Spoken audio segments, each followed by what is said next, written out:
The Headless Horseman of Sleepy Hollow.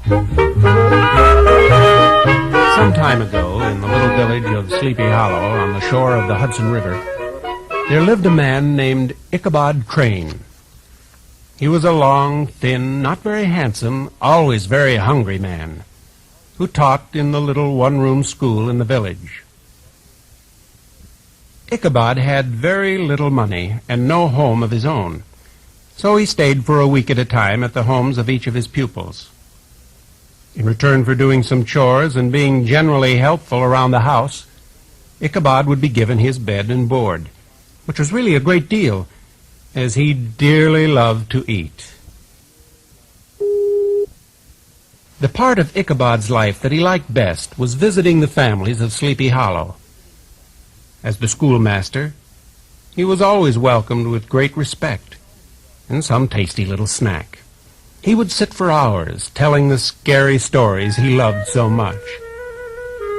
The place Ichabod visited most often was the home of Katrina Van Tassel, a very rich and very beautiful young girl, whose mother was a very good cook. Seated comfortably in the Van Tassels' cozy kitchen, Ichabod would eat and talk, and eat some more. Katrina loved to listen to his stories, and so it isn't very surprising that Ichabod visited the Van Tassel house more than any other house in Sleepy Hollow. And the more he visited, the more he yearned to marry the lovely Katrina. Ichabod Crane had a rival for Katrina's attentions in the person of a very handsome, very strong, very wild young man named Brom Bones. Brom had a horse called Daredevil, and he and his horse would ride through the countryside as fast as they could. They would jump the highest fences and leap over the widest streams and go down the steepest hills, and every ride that Brom took would, somehow, lead him to Katrina Van Tassel's house. Brom was in love with Katrina, but he never seemed able to tell her, for Ichabod Crane was almost always at her house, eating and telling stories. One autumn evening, the Van Tassels invited everyone in Sleepy Hollow to a party. Wanting to make the best possible appearance, Ichabod borrowed a horse for the occasion. It was a skinny, swayback, tired old horse, but Ichabod felt it was better to arrive on old gunpowder than to go to such a fancy party on foot. The party was a glorious affair. Katrina looked beautiful, the food was plentiful and delicious, and there were several men there who shared Ichabod's passion for ghost stories. Katrina's father told one of Ichabod's favorites, a story about the Headless Horseman of Sleepy Hollow, a soldier who had fought for the British during the Revolution and whose head had been shot off by a cannonball. Local legend had it that on certain nights, the Headless Horseman could be seen riding right through Sleepy Hollow, looking for his head. Hoping to scare Ichabod and make him stay home nights and away from Katrina's house, Brom added a chapter of his own to Mr. Van Tassel's story. One night, said Brom, he was riding Daredevil down the road not very far from the Van Tassel house. And there, just by the huge oak tree near the bridge, he met the Headless Horseman.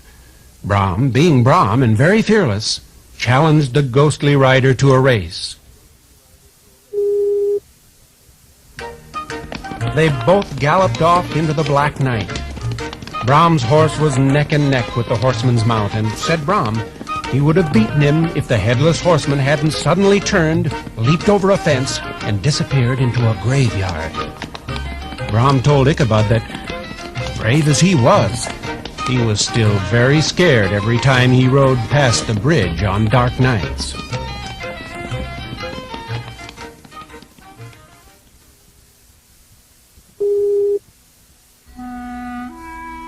Ichabod wasn't impressed. He wanted to know why it was that, of all people who lived in Sleepy Hollow, Brom Bones was the only one who had ever seen the Headless Horseman. Brom was very annoyed. He sat and stared thoughtfully at Ichabod Crane, while Ichabod talked and ate and smiled at Katrina Van Tassel. Suddenly, Brom yawned and said something about it getting very late. He put on his cloak and his hat, said good night to everyone, and left. From inside the house, they could hear his horse trotting towards the gate. Then they heard Daredevil break into a gallop. Finally, the sounds disappeared into the night. Ichabod ate a few more cookies and told a few more stories, and then, saying he had to be up early for school, he prepared to leave.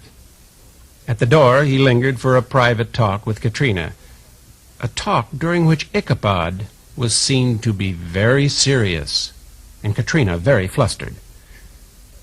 No one knew what they said to each other, but Ichabod left the house in a hurry, looking very upset. It was dark.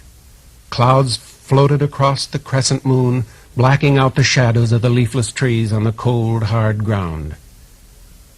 Ichabod rode Gunpowder very slowly. He was thinking about Katrina, and he wasn't paying any attention to anything else. Suddenly, in the distance, he heard the sound of a galloping horse.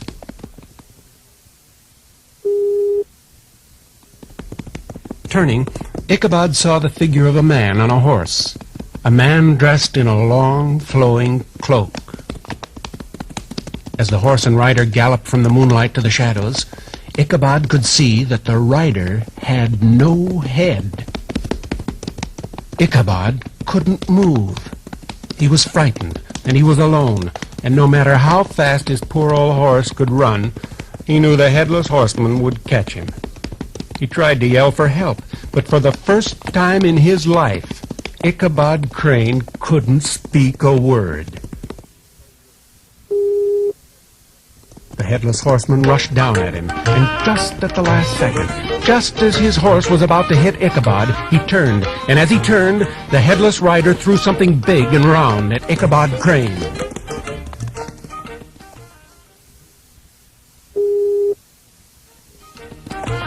Poor, terrified Ichabod. In that awful moment, he was certain that the flying object was the Headless Horseman's head. He was so frightened he couldn't even duck, and the round thing hit him squarely on the head. Ichabod fell to the ground unconscious as Gunpowder galloped after the Headless Rider and disappeared into the night. The next day, Ichabod Crane didn't appear at the schoolhouse. And in the afternoon, he didn't appear at any of his favorite houses in the neighborhood. When the people of Sleepy Hollow searched for him, all they found was old Gunpowder, grazing in a nearby field. And by the side of the road, near the bridge, beside the tracks of several horses, they found a smashed pumpkin. Ichabod Crane was never seen in Sleepy Hollow again, and in the years that followed, whenever someone told the story of his disappearance and of the mysterious pumpkin by the road, Brom Bones would look at his wife, Katrina, and smile a great big smile.